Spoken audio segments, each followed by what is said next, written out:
Welcome to Confident You podcast, everyone. Prayerfully, you're having a great day. You've had a great day. As you settle into this episode, I just want you to know I am very excited for what we are about to talk about. Here at Confident You podcast, we talk about those tactics, those tools, those thought processes that help you with your confidence. Confidence is something that you must consistently be aware of and work on. It is something that comes from the inside as well as externally. Sometimes we're in a point where we need someone else just to see that goodness in us, that greatness in us, to see our power that in that moment we may not see. Internally, we have to know who we are. It's very important to know who you are so you can confidently walk through life. Live your life. Listen, tonight, I am very, very excited.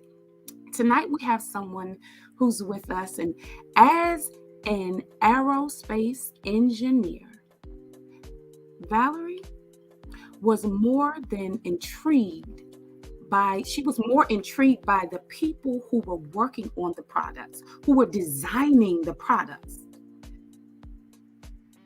than the products themselves. Now, as a speaker, certified coach, and Myers-Briggs licensed practitioner, she brings a fresh perspective to over 25 years of speaking, coaching, facilitating group conversations around communication, conflict, and productivity. She has found that challenging topics become much more clearer when looking through the lens of personality types. Your personality type. Why we're here right now, it just is to discuss why we do what we do. Have you ever just wondered, why am I doing that? Why do I do it this way? Why does that bother me this way? Why do I respond like this? Why does it make me feel this way? Why did I just go off in this way? That's what we're here to discuss tonight. And tonight we have someone here to help us get the answers. So no further delay. Bringing to the platform Miss Valerie Jackson. Yay! How are you? I am fantastic. Thank you. How are you this evening? I am doing well. I'm doing even better now seeing your beautiful face. Thank you for accepting the opportunity to be here to help build people's confidence in a special and unique way that you do. Let everyone know exactly what that is. So for me, confidence begins with the foundation, and it has to be steeped in a foundation. And that, in my experience, has been the understanding and awareness of who we are and how we're wired.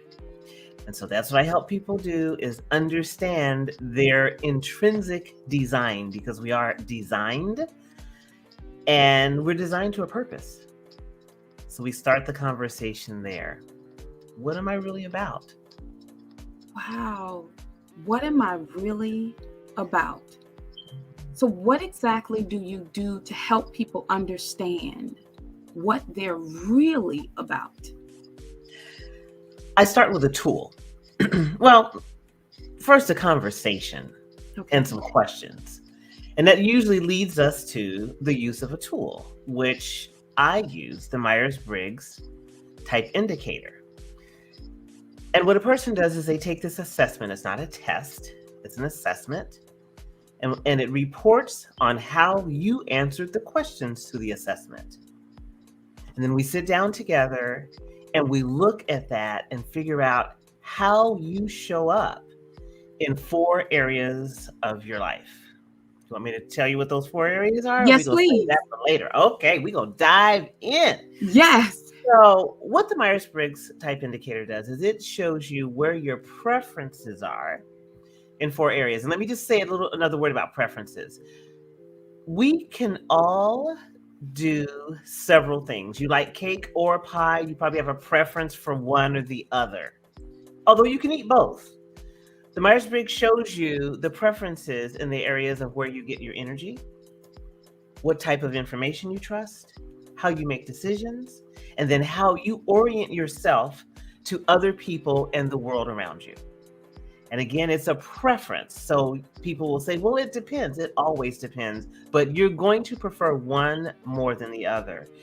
And the reason why it's so important to understand that preference and how that lends to confidence is because when you're working out of preference, you're in stress. Yes, I definitely understand that working out of preference, because if you don't prefer it, yes, it can definitely be stressful. So how did you start your journey? Just to let everyone know a little bit about you. So Wow. who are you? Right. So where do we you? want to start? How far back do we want to Who go? were you? Let's go pre-understanding your personality. Okay. Let me tell you how far back I'm going to go. And it takes me some time I have to remember this. I'm going to go back to the age of 2, right? Is that back far enough for you? I think so. Okay. When I showed up on a TV show as a leader, what was happening is I had just started attending this new nursery school. Some people call it preschool. It was a nursery school, and it was a grand opening. And there I was, much to my parents' and grandparents' dismay, as they were watching me on TV under the caption that said, Golden Day Nursery School opens to mixed reviews, because what they caught was me consoling Floyd. I'm not even going to say his last name because he's probably out here somewhere, because he was crying because his mommy had left him. And I was telling him that it was okay. I said, you're where you're supposed to be. Yes. She'll be back. This is a safe place for you at age 2. I didn't understand that was empowerment at that time. Right. But if you want to go back, I can go back. Wow. You didn't understand that was empowerment at that time. Relating that to the Myers-Briggs, is that what that does for you? Does it help give you the empowerment to the things about yourself? Absolutely. Without an understanding and appreciation of who you are, you can spend your entire life trying to measure up and conform into other people's vision of you and what you should be. And properly used, an assessment and the feedback of that, and then the unpeeling of the layers of that tool will allow you to understand, again, that design, the purpose in the design, and that there is nothing wrong with you, and that you are showing up how you're supposed to be. Now, with all this design, there are strengths and weaknesses in all of it. But when you understand that it's on purpose, that opens a whole world for you, and it gives you a bridge to then understand other people. Okay. Understanding other people, going across that bridge after having confidence in self. How does the Myers-Briggs help you do that? It can help you peel away some layers. So when you're looking at these different areas of your preferences, let me give you an example. One of the main sources of conflict in a work environment is that last preference, how you show up to the outside world. Okay. And you're going to show up in one of the preference of one or two ways. It's going to be what's called judging or perceiving. So one is being pressure prompted. You do not like to be heavily scheduled, that you respond quickly and easily to change and conflict and even crisis. And the other one is judging, where you want things laid out. You want to know what's coming, and you don't want to be surprised about it. You want to do item number 1 first and item number 2 second. When you put those two people together, that can cause conflict. It can cause the assumed need for micromanagement, or someone else may feel like the person who is not showing up with the schedule as they think it should be may think that person is being lax. So when you put those two together and you understand how to bridge the communication there, that definitely boosts the confidence. It boosts the communication. It boosts productivity, just understanding and collaboration across the board. Okay, you have a wealth of knowledge in personality. You took us back to your 2-year-old self. Can you take us to a time where you were more mature and you didn't know everything that you know now about yourself, and give us that situation? Yes, I can. And then in saying that, let me just say this. I don't know as much today about myself as I will know tomorrow. Come on here. See? And that's what I love about this journey. So, as my professional life, I started off as an aerospace engineer. And there's just a certain expectation of being an aerospace engineer. And I sat in with it, right? I can figure out anything. I can do anything, was my belief. And then came the realization when I became an entrepreneur that I was having a really tough time just getting day-to-day things done.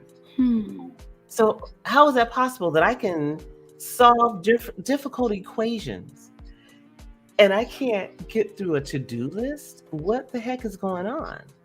Well, what I had to learn about myself and came to understand, and it truly was through investigation of type, that I am a pressure-prompted person. That no matter how much time I have, I'm probably going to start things at the last minute. Now, they're going to be excellent.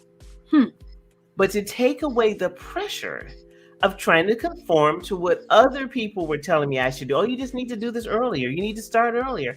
No, I don't. Because what I learned about myself is that if I start something earlier, I'm going to keep changing it up until the last minute. So give myself some space to be who I am, be present in where I'm supposed to be at the given time, and then show up for the other things when I'm supposed to show up for them. And it has given me so much peace and freedom and confidence. Okay, so what I hear you saying is that by knowing yourself, you've been able to accept yourself, understand yourself, face those things that you may have had questions about, or other people have given you questions about yourself, but now you have more certainty about yourself. That is absolutely beautiful. So after you learn all of these things about yourself, and now you take on a new project and you know your inner workings, your wiring for how you do things, how do you approach others who may still have the thinking that they have in respect to how you're approaching the situation or the project? You know what? It's very simple. Good boundaries. Right? Everybody is not my collaborator. And the ones who are designed and meant to be understand and appreciate that we all have something to give. We all have value. Yes. And when you go to a place where you're collaborating with someone or working with someone in an environment, or they're your client or you're their client, when you can be really clear about who you are and the person is able to hear it, then you know that's a good situation. When they're not, don't do it. Don't do it. So it gave you the confidence to know when you should say, when it's best for you, when you feel to say no. No, thank you. Okay. Yeah. And I may be talking personally also. Yes. Amazing. We're thinking just alike, because I was just going to say, how does this now reflect in relationships? Oh my God. Those people who knew the old you and now are seeing or walking with the new you. How do those relationships work? Much better. So let me tell you what I discovered in relationship, and then this did convey to business as well, is the difference between self-esteem and self-value. So I have pretty much, I've shared with you, age 2, had high self-esteem. I was raised in an environment where I was led to believe I could do anything. And I believed it. And I still believe it. Yes. What I did not get was how to show up for myself in private decisions, where I'm putting someone else's well-being before my own. Yes. That was the difference between the self-value and self-esteem. I had to learn self-value. And I did that through really learning how I'm designed, I'm designed on purpose, and how that's supposed to show up on a day-to-day basis. And again, those boundaries. Yes. My goodness. Okay, so those boundaries, how do you approach setting up healthy boundaries with people, business, personally? How do you approach that? So how many times have you heard, Marian, someone say, you know what? I just don't know how to say no, right? People say that all the time. I'm not good at saying no. What they don't realize, and what I challenge them on, is no, you have no problem saying no. I can guarantee you. What you're not realizing is that you're saying no to yourself.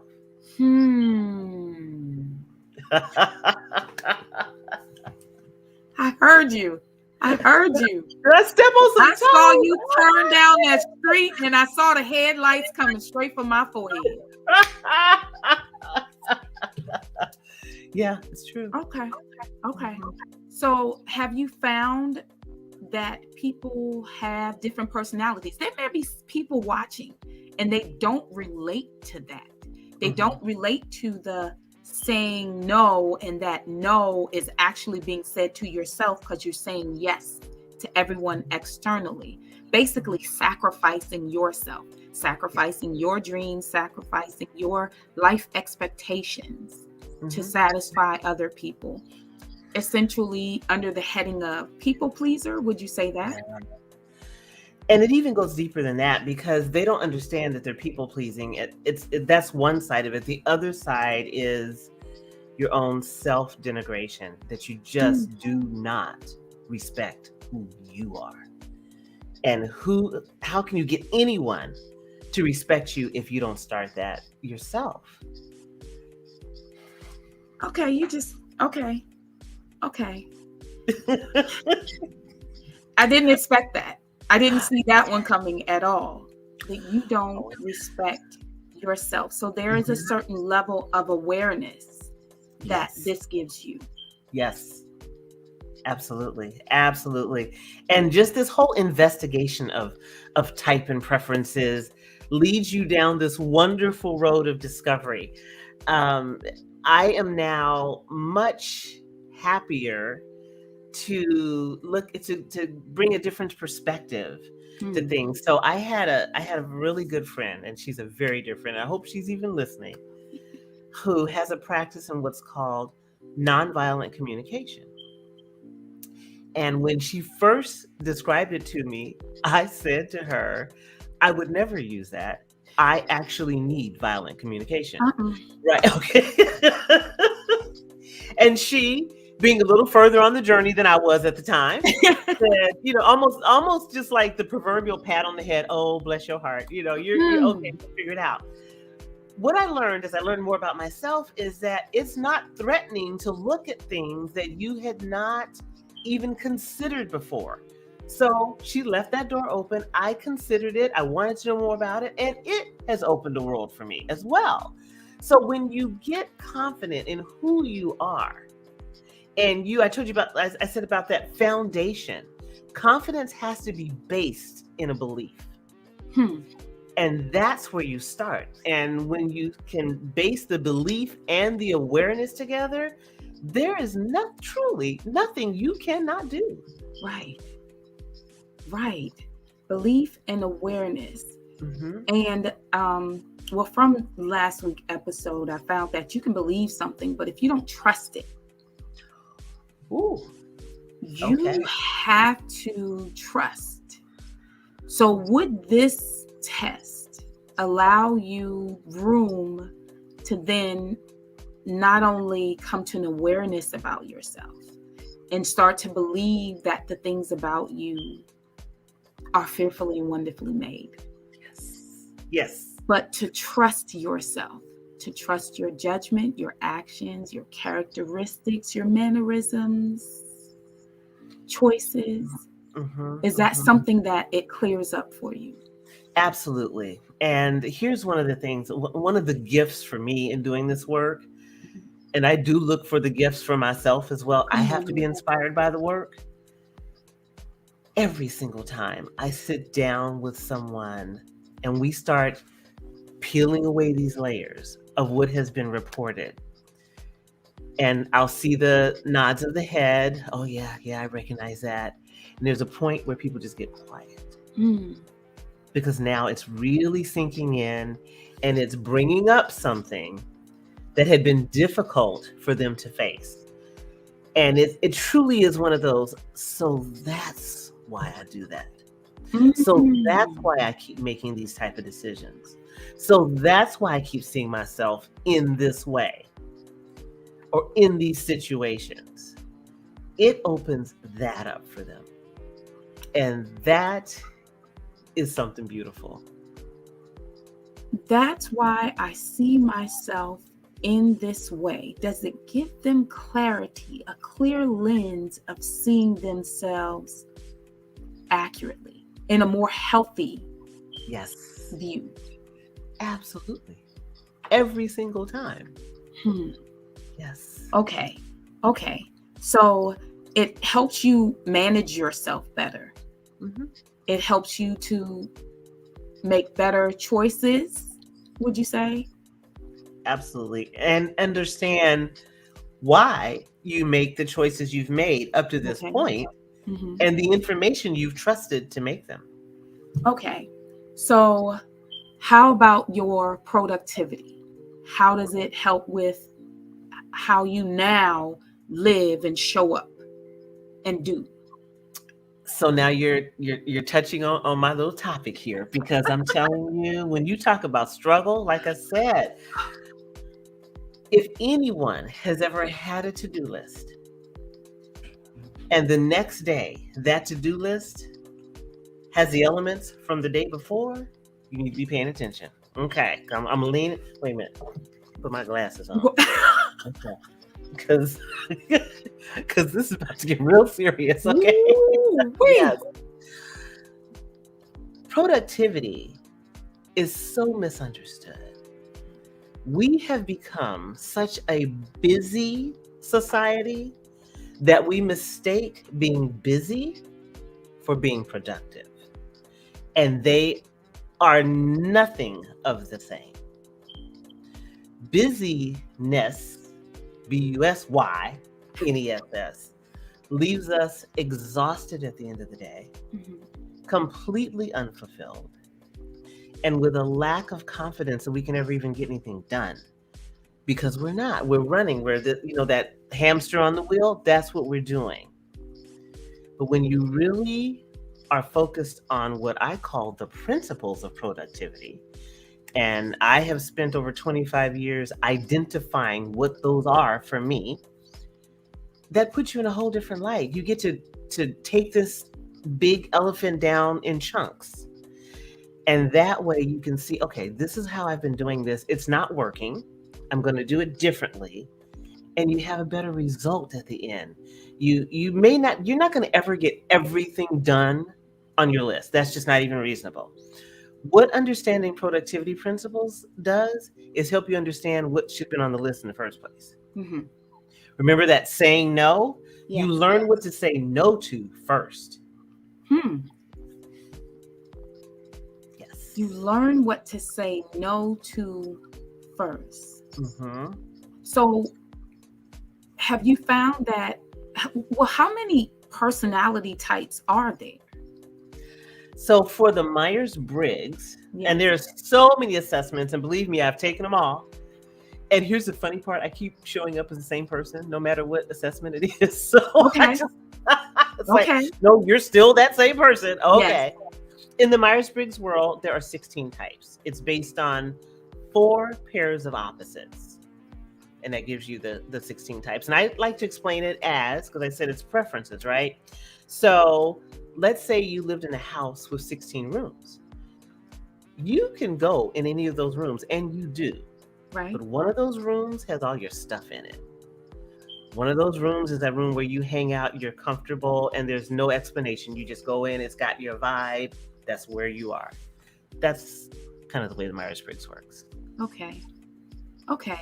How do you associate, because you said at 2 years old, you can remember showing up as you, your personality.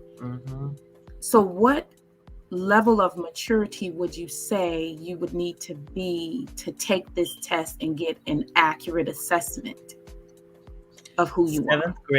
Seventh grade reading level.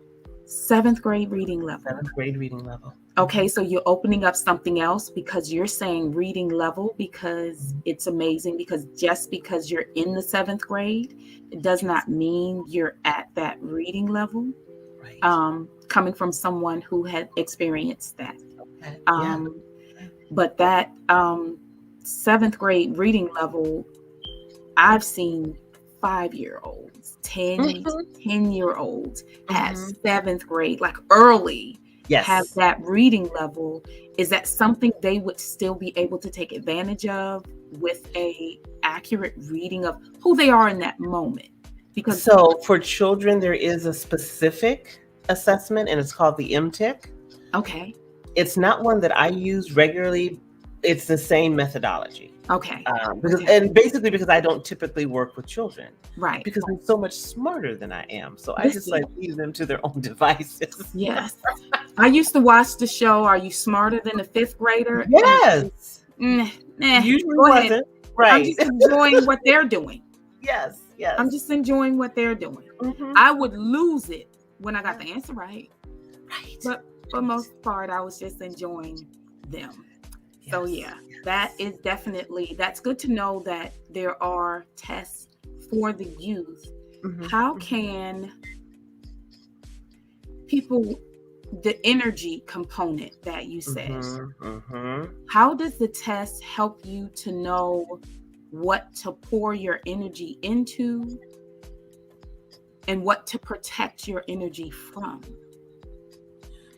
What the assessment does is it correctly advises you on where you get your energy from. Where you pour it into is that's a whole nother podcast episode, let me tell you. So the misnomer or misunderstanding of introversion and extroversion is not about just basically how much you talk. It is about energy. And the way I explain this, do I have a moment to explain that? Do we have enough time? Okay. So a person who has a preference for introversion, if you think of them as a balloon, and they're full of air when they get up in the morning. Okay. Ready to go, full of air. And then with every interaction, there's a little bit of air that gets pressed out. And then there's another meeting, and there's a little bit of air that gets pressed out. And by the end of the day, they're done. They just no. And then they get a friend like me who has a preference for extroversion. So I start my day with my balloon pretty flat. And then I go get coffee and I meet with somebody, and then that's fun. And then I even say hello to someone on the street, and that's good. And maybe a phone call. And by the end of the day, my balloon is full. So then I call me and my full balloon self calls my flat balloon friend who has had it and says, hey, let's go out for happy hour. And they think I have lost my mind, right? They just don't understand. They're like, what's happy about this hour? Right. Have you not seen the rest of them? Yes. And it doesn't mean that we're always on or always off. Right. It just means the preference. It means where you need to renew yourself. Where I need to renew myself is around energy of people. Okay. Whereas the person who has a preference for introversion renews themselves alone. I still have quiet time. I still need quiet time. I still enjoy my quiet time. I just don't need as much of it. Interesting. Interesting. So before we got on here, I did tell you that I had a surprise. And I told you that I cry easily. So what are you getting ready to do? So the surprise actually is I was speaking with my inner circle of friends, and telling them, just excited about, we always check on each other. What are you doing? What are you doing? And I was telling them about this episode and what we were going to be discussing. And so they immediately put a link in the chat. I'm like, what's that? They said, yeah, take the Myers-Briggs now. What? I said, what? I said, okay, can I get a minute? Like, I'll take it by tomorrow. Give me 24 hours. Let me clear my mind. Let me make sure that nothing is swaying my response. And so I wanted to tell you what I am and have you tell me a little bit about me. Is that all right? That is, it's marginally all right. Okay. Marginally. A little bit. I am a certified practitioner, which means that, and you did tell me that, yes, you had some instruction before you took it. Yes. Because what often happens with any assessment is it's taken in the wrong environment. Yes. So you get an inconsistent result. But if you said you took some time back and cleared your mind, because it's really important to take the Myers-Briggs assessment in what we call shoes off mode. No roles, no expectations. Nobody's depending on you to be any certain way. You just need to show up as who you are. So would you say, because I can say I did take it years ago, offered to me by my employer in a class and with everyone there, would you say that that was a good setting to take it in? Typically not, without good instruction. Okay. Because what happens is when you take any assessment with the expectation that, number one, the employer will see it, and secondly, they're going to either hold you accountable or base any performance ratings on how you took that assessment, you're not going to answer those questions as freely and as honestly as you would if you weren't in that environment. Right. So, okay, for me, I cleared the way. All right. I made sure everything was good. I was ready to sit for whatever time it would take. I was attentive, no distractions, no stress, no strain, nothing. So my letters are E, N, T, P. Okay, I have good news and bad news for you. You're like, what's going to happen? So, if I was fine. If you were fine until so if those letters really do represent what we call your best fit type, and we can do some investigation of that. Yes. That's the good news. And it's fine if they don't. Bad news, those are my type preferences. So we be the same. I'm in good company. Come on here, bud. Yes. Good company. I can show you where your crazy is. Yes, I can. So, listen. She stands right here. You don't have to worry. She's right here. Like, listen, we could do this. I'm like, no, we could do this. Yes. Do this. So, okay. All right. I'm ready. So I would love to do this investigation with you. It's a deeper investigation, but let's just say that you have decided that, yes, these letters represent my best fit type. Okay. Let's talk about what those are. So you had a choice. The first set of letters were E or I. So we talked about where you get your energy from. So from what I described from extroversion, you would be that balloon that starts out flat and you get filled with interaction, if that is the right preference for you. Right. Okay. See, so I guess I had questions when you gave the balloon reference, because I was trying to wrap it around the fact that I show up bubbly no matter what time of the morning it is. Sure. Ready to go, excited with my supervisor or someone going, please stop. Don't. Not yet. Why? Yes.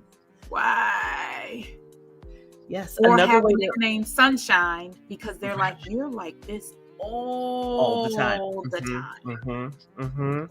So let me ask you another very clarifying question. How did you do during lockdown and the pandemic? Oh, I flourished. Were you around people? Because I I definitely have extroversion preferences, and I suffered. I mean, suffered. I had a really good friend say to me, we were online together all the time, and he said to me, I have not seen you smile in 2 days. Mm. And I was literally dying. I was starving for interaction. So that's what I'm saying. We may want to investigate those. The second pair of opposites, the Did you N. just pull out your microscope? I can feel it. It just happens. The second pair of opposites is you reported an N. So the N is for intuition. The other side of that opposite is sensing. So a person who has a preference for intuition is interested in what could be. What are the possibilities? We think in patterns. We're excited about what's new or different. Whereas the person who has a preference for sensing is going to trust data and what they know to be true. They're looking for safety in what's already known. Wow. So if that's the right preference for you, That's then the N would be the Yes. intuition. And a lot of people think it's, oh, you're intuitive. That's not it at all. You think in patterns.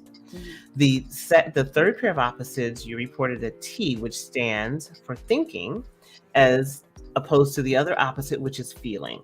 And a person who has a preference for thinking is going to want the rules evenly applied. They stand on process, and they like to know why things are logically done.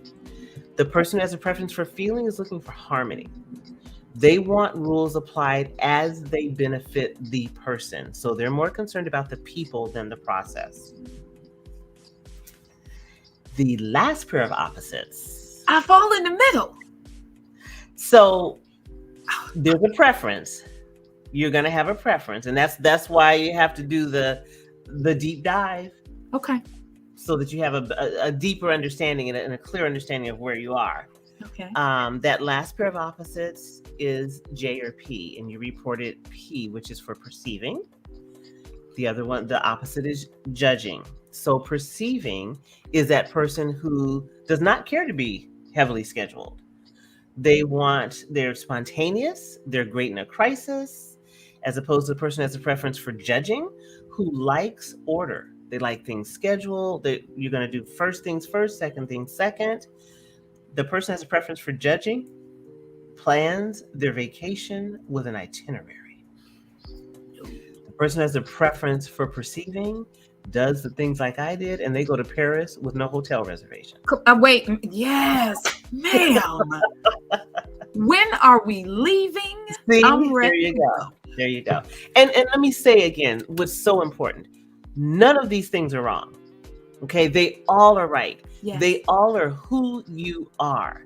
You just have to understand it, embrace it, and learn how to address it with people who are different from you, because there's a level of understanding that's needed. And with all of these types, every one of the 16 types, there are strengths and there are areas of development, is the politically correct term. Right. So there are no better or worse types, no right or wrong types. And with each of those 4 pairs of opposites, there are facets within those that explain I feel like I'm in the middle. That's the deeper dive. All right. All right. Pain. How is that explained through your personality, your level or threshold for pain, discomfort, challenges? I don't know that a personality assessment would explain that. Mm-hmm. It may explain how you address it. Yes. I was able to do a wonderful guest spot with a dear friend of mine who is a nutritionist, a clinical nutritionist, and a health coach. And we talked about personality type as it's related to health. Yes. And so based on different types, the type of information that you're going to seek out, first of all, even the awareness that you need to seek out varies based on personality types. Some of us feel like I'm good, I've got it, I don't need to talk to anyone. Others will wait until it's a dire situation. And when they talk to someone, still will not be compliant because they don't trust the authority of that person. So there is just a whole range of how that shows up. Wow. Okay. Because we don't trust that person. Mm-hmm. Thank you so much for explaining. Thank you for going through my own letters to help me to even understand my results, what I'm the components of me that make me who I am, Yeah. how I feel, how I show up, how I respond, how I speak about myself, think about myself, all of those things. I appreciate that. Can you tell everyone how they would be able to reap the benefits of the things that you're able to offer for people to be able to figure out why they do what they do? Mm-hmm. So that would start with a conversation as to what it is you're hoping to learn about yourself. Likely, at the end of that conversation, we would talk about you completing a Myers-Briggs assessment and scheduling a feedback session with me. And that's the important part, is the feedback session. Because if you've ever done an assessment before, you've likely received the report and you stuck it in a drawer. Because unfortunately and unfairly, it was not explained to you well, especially not the next steps. So that's what we would do, is take the assessment, do a feedback session, and then determine what the next step should be. And I would love to offer that opportunity to anyone who's interested in that. I also have created a busy is a 4-letter word cohort. Now that is deep dive. It is hard work and it requires a serious commitment. And if you're ready to stop the cycle of that ever and never-ending to-do list, then you may want to talk about joining that cohort. And the summer session is going to be starting June 2nd. Love to have you be a part. It's a small group, only room for 12 people, but it's life-changing. Wow, a concentrated group focusing on busy is a 4-letter word. Mm-hmm. Okay, I won't even ask you. That sounds like we would start this night, this session, this episode all over again. Yes. That. Everyone, I just want you to know that in the description box, there are links there for you to find out all that Valerie has to offer to serve and help you build your confident you. There on the screen is her email address as well as her website. You can just take a quick screenshot so that you can reach out to her, or you can definitely come back to this episode to get that information. Valerie, I want to thank you, but before you get out of here, I want to ask you this. Can you share some confident tips with everyone on why we do what we do, or how we cannot do? How to not do it. Absolutely. So first of all, I'm going to start that with an understanding of how you're wired. That's where, for me, it all starts. And the foundation of your belief. If you cannot articulate what your beliefs are, don't expect anyone else to respect them. Once you've reached that foundation and a clear understanding, always be curious. How do you grow? How do you move forward? And keeping good tools and resources around you, good people around you that feed you, for me, and I believe for you, is the most important part of growth and moving forward and being confident. And lastly, I'm going to say good boundaries. Know when to say no. Yes. Know when to say no. That's something I had to learn. I said that was the last thing, but there's one more thing. Can you tell people about that box that you have on your desk to the side of you? that God box? I will share my God box. Thank Okay. you. I didn't know we were going to share that. Okay. So this is a box that I bought. Now it's fancy because it's replacing two envelopes that I had. The envelopes were labeled things that Valerie can do and things that only God can handle. In the things that Valerie can do, I may not have figured out yet how I was going to do it or even put it to a schedule yet, which is why it went in the envelope. It's like future projects. But the things that only God can handle, I have no clue what to do about those things. I just know they need to be done.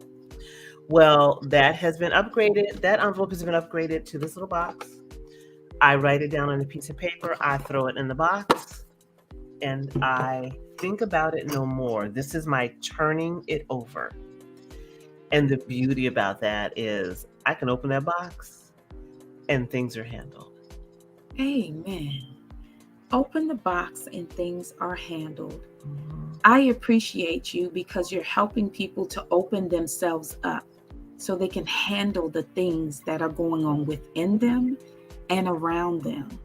I thank you so much for being here. I thank you so much for sharing. I really do think that assessments are here to help us better understand how we show up for ourselves and show up around others. There are people that are in our sphere of influence. And if we could better know ourselves, we can help them to be better served in our presence. So I thank you very much for being here tonight. I thank you for showing up and shedding light on me. Thank you so much. Thank you so much for having me here. I have so enjoyed it. And let me just say, you're doing an amazing job. And this is just the beginning for you. I received that. Thank you so much. Oh, thank you. Now, what you don't know is I'm a crier. So we are going to say thank you and great day to you. And thank you so much for being here. All right. So everyone, in the description box is everything you need to know about Valerie Jackson. I took the Myers-Briggs again. I have taken it years ago, but I took it and just sitting there pondering and thinking about the things that were being asked of me. I couldn't believe that it was such a challenge to decide which way to go. Some things came very easily. Some things were more challenging, but even in looking at that helped me to challenge myself to go, you need to decide. You need to make a choice. Where do you stand? Where do you lie? Because even if your choice is wrong, you're confident in what's wrong, but knowing that it's wrong gives you an opportunity to learn better, to do better, to be better. Someone once said, doing the same thing over and over again and expecting different results is insanity.